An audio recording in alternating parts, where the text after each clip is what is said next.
قارون کے خزانے کے متعلق آپ نے تاریخی حکایات اور محاورے تو سنے ہی ہوں گے۔ یہ وہی شخص ہے جس کا ذکر اللہ تبارک و تعالی نے قرآن مجید میں نشان عبرت کے طور پر بیان کیا ہے۔ قارون کا قصہ اسرائیلی اور اسلامی دونوں طرح کی روایتوں میں ملتا ہے۔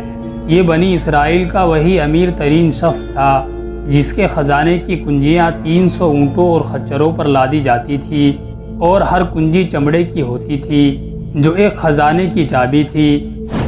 تاریخ انسانی میں شاید قارون سے زیادہ دولت کسی شخص کو عطا نہیں کی گئی۔ قارون حضرت موسیٰ علیہ السلام کے چچا یسہر کا بیٹا تھا۔ وہ نہایت ہی حسین و جمیل آدمی تھا۔ یہی وجہ تھی کہ بنی اسرائیل اسے منور کہا کرتے تھے۔ قارون ابتدا میں حضرت موسیٰ علیہ السلام پر ایمان لے آیا، اور جب بنی اسرائیل کو قبطیوں کی غلامی سے نجات ملی تو وہ ان کے ساتھ مصر کو چھوڑ کر سرزمین موعود کی طرف ہجرت کر گیا۔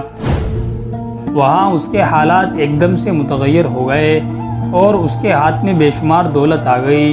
دیکھتے ہی دیکھتے وہ اپنی قوم کا سب سے امیر ترین شخص بن گیا، جس کا ذکر اللہ تبارک و تعالی نے قرآن مجید میں کچھ اس طرح بیان فرمایا ہے۔ بے شک قارون موسیٰ کی قوم سے تھا، پھر اس نے قوم پر زیادتی کی اور ہم نے اس کو اتنے خزانے دیے جن کی کنجیاں اٹھانا ایک طاقتور جماعت پر بھاری تھا۔ اور ایک جگہ فرمایا جب اس سے اس کی قوم نے کہا اتراؤ نہیں، بے شک اللہ اترانے والوں کو پسند نہیں فرماتا، اور جو مال تجھے اللہ تبارک و تعالی نے دیا ہے اس کے ذریعے آخرت کا گھر طلب کر اور دنیا سے اپنا حصہ نہ بھول اور احسان کر جیسا کہ اللہ تبارک و تعالی نے تجھ پر احسان کیا ہے، اور زمین میں فساد نہ پھیلا، بے شک اللہ تبارک و تعالی فسادیوں کو پسند نہیں کرتا۔ جب زکوٰۃ کا حکم نازل ہوا اور حضرت موسیٰ علیہ السلام نے اس سے عہد لیا تو اس نے یہ وعدہ کیا تھا کہ اپنے مال کا 1000واں حصہ زکوٰۃ نکالے گا۔ جب اس نے اپنے مال کا حساب لگایا تو ایک بہت بڑی رقم زکوٰۃ کی نکلی، لہٰذا اس کے دل میں حرص اور لالچ پیدا ہو گیا اور وہ زکوٰۃ کا منکر ہو گیا۔ اس نے ایک گندی چال چلی، اس نے بنی اسرائیل میں سے ایک گروہ کو جو اس کے حمایتی تھے ان کو جمع کیا اور ان سے کہا اے بنی اسرائیل، موسیٰ نے ہمیں بہت سارے امور کا حکم دیا ہے جس پر تم لوگوں نے اس کی پیروی کی، اب وہ تم سے تمہارا مال بھی لینا چاہتا ہے۔ فلاں فاحشہ عورت کو لے کر آؤ تاکہ اسے کچھ پیسے دے کر موسیٰ کو بدکار ثابت کیا جا سکے۔ قارون نے اپنی قوم کے لوگوں کو جمع کیا اور حضرت موسیٰ علیہ السلام سے پوچھا کہ زنا کی کیا سزا ہے۔ حضرت موسیٰ علیہ السلام نے کہا جو بھی زنا کرے حالانکہ اس کی بیوی بھی ہو تو اسے سنسار کیا جائے یہاں تک کہ وہ مر جائے۔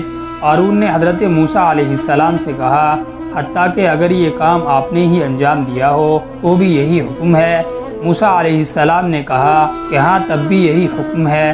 قارون نے کہا بنی اسرائیل یہ گمان کرتے ہیں کہ آپ نے فلاں فاحشہ عورت سے زنا کیا ہے۔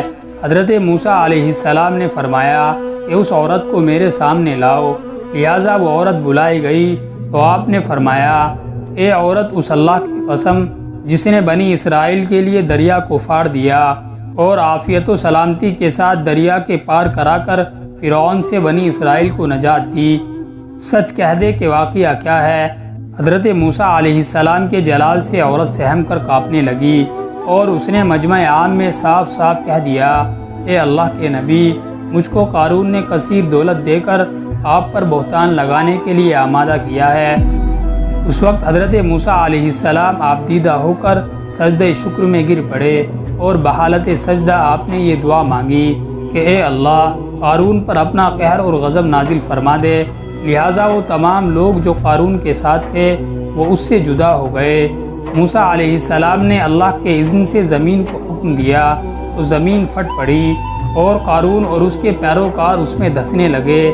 دیکھتے ہی دیکھتے قارون، اس کا مکان اور خزانہ سب کے سب اس زمین میں دھس گئے۔ جب یہ سب زمین میں نابود ہو گئے تو زمین کا شگاف دوبارہ بند ہو گیا۔ قارون کی اس دولت کے متعلق بہت سارے تاریخی حکایات نقل کیے گئے ہیں اور تا قیامت قارون اور اس کا خزانہ تمام انسانیت کے لیے نشان عبرت بنا رہے گا۔